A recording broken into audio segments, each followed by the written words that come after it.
Hi guys, Yvonne here from Step by Step Farming. Hey, today I want to show you guys step by step how to make your own kombucha.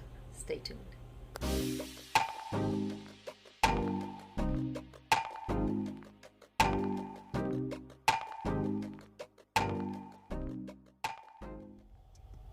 Okay, before you can begin to make your kombucha at home, you have to start with what is called a SCOBY. Now, what I've done for this purpose of showing you guys on the video, I actually purchased a SCOBY from someone. It's a lady that actually started her own business. It's called Kombucha Camp with a K, and I'll put the link below. And she has a really good website explaining a lot about kombucha. But anyway, I will just show you all. I normally have my own SCOBYs, so I don't ever have to purchase any. But like I said, just to show you all what it looks like when you first start, because most of you will not have it, this is what it is. Okay, so this is it's called kombucha culture. And this is what you have to start with. You want to keep it at room temperature, out of the sunlight. And she also includes a tea if you wanted to use her tea to start it out. Now with the kombucha, you're going to put this in with your tea. So basically all you're going to do is you're going to make a sweet tea, and I'll show you guys how I start. You're going to add this to a glass jar, and then we're going to go from there. Okay, so let's just follow along with me. Okay, there's only actually 4 things that you're going to need to start with to make your kombucha at home. You're going to need the SCOBY, a SCOBY from a good quality source. And as I mentioned, Kombucha Camp, that's where I would get my SCOBY to start with. Now, as we will continue on, I'll do more videos. You all will see that the SCOBY will actually grow, and you can actually split the SCOBY up and just continue to do multiple jars. But to start off with, you're going to need a SCOBY from a good quality source, and that's Kombucha Camp. I am not any type of affiliate. I just know that they have a very good product. And then I have a 2-gallon jar. So this right here is my 2-gallon jar. It is a wide mouth. You do want to get a wide mouth jar. If you can only find a 1-gallon, that's fine, but I have a 2-gallon on hand.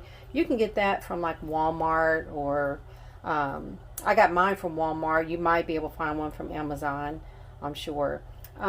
You just need to use sugar. You do not have to do organic sugar or anything like that, okay? Regular sugar is fine. And I start with 2 types of teas to start it off. That's just me. Some people might do something different. I use a green tea, and I'll use a black tea.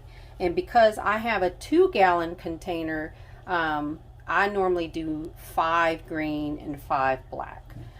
So that's just kind of how I do mine. Now when you do black tea, you don't want to use flavored tea.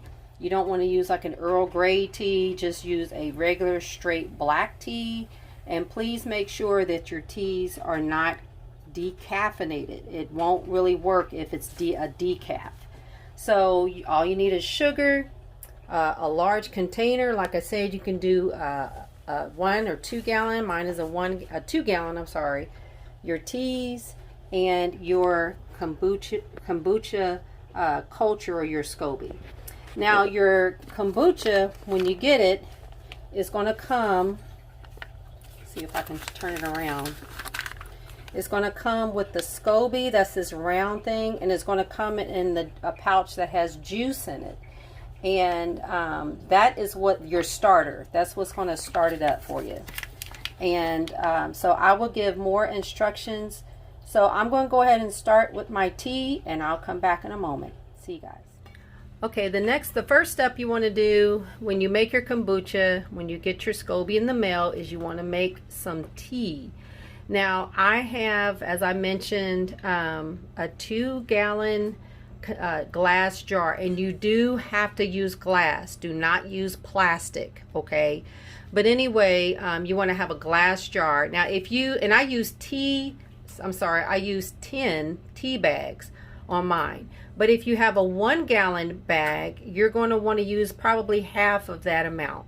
So all I've done was just gotten my water really hot, and I turned my my fire off, and I stuck the tea bags in, and I'm just going to let my tea bags steep in there probably for about, I don't know, 30 minutes, an hour. Whenever I come back to it, it's not really a big deal.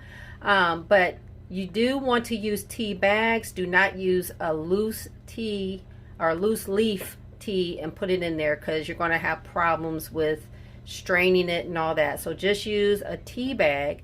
And so we're going to just let this sit for a little while, and we're going to let it cool off. You cannot add this hot tea to the SCOBY, or you're going to kill it, because it is a live organism, believe it or not.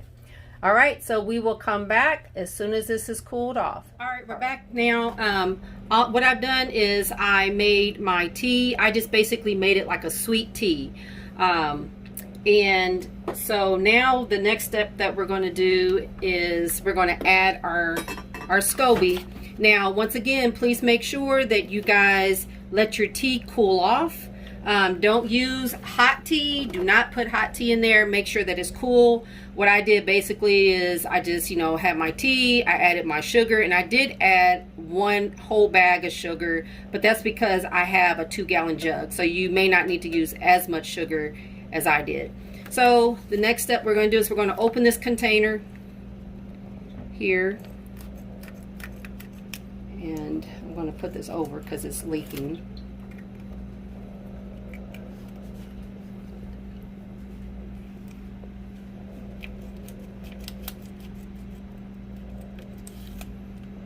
Okay, so I'm going to pour the juice in here.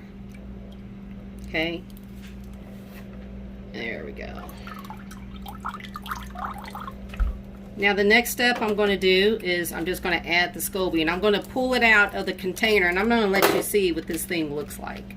It looks pretty gross, but it is good for you because it is a good probiotic to help with bacteria, good bacteria in your gut. You do need to have it. Now, some of you may have seen this is what this looks like. It almost looks like a big piece of bologna, actually. And let's see if we can get a close-up on that a little bit. Yeah, it looks pretty disgusting, but it is good for you. And what we're going to do is we're going to put this inside of this tea, and you will actually begin to see this whole SCOBY grow to the whole size of this, and it will actually thicken as it grows. Now, if we can get a close-up of this stuff right here. Now, this is part of, it almost kind of looks like snot. And if you all have ever bought Bragg's apple cider vinegar, when you look at the bottom, if you shake it, you'll see like some of this stuff floating around. That's actually called a mother. And the SCOBY also is the same thing. So I'm going to just set this inside, and it's probably going to either, I don't know, is it going to float or is it going to sink? Float or sink? I don't know. Looks like it's going to float. Okay. The last part is you don't want to leave it uncovered, and you do not want to cover it with a glass top because it will have to breathe. As I said, it is a living organism, so it will have to breathe. All I did was I just took a probably a piece of t-shirt that we don't use anymore. I just cut it up to about the size, kind of let it hang over a little bit, and I just take a rubber band and cover it up because you don't want fruit flies will find it and they'll love it if they can get in, and that would just ruin the whole thing. So that's pretty much all I do. You want to put this, if it's if you are by someplace warm, you could put it on top of a refrigerator or top of somewhere warm. Sometimes I'll put mine on top of a heating pad. You do want to keep it at a temperature like in the 70s, somewhere around the 70s, almost 80. 80's kind of too high, but around the 70s. in the winter time, when it's kind of cooler in your house, definitely put it on a heating pad. The heating pad will help it to actually grow. And you might want to just check it after a week, 2 weeks. We'll come back and we'll see how it tastes. I hope this was helpful. If you guys have any questions about kombucha, or if you've made it yourself, or if you've done it a different way, I would love to hear it. Please put in the comments below and share to others who you think will benefit from this. Thanks a lot and have a great one. Bye.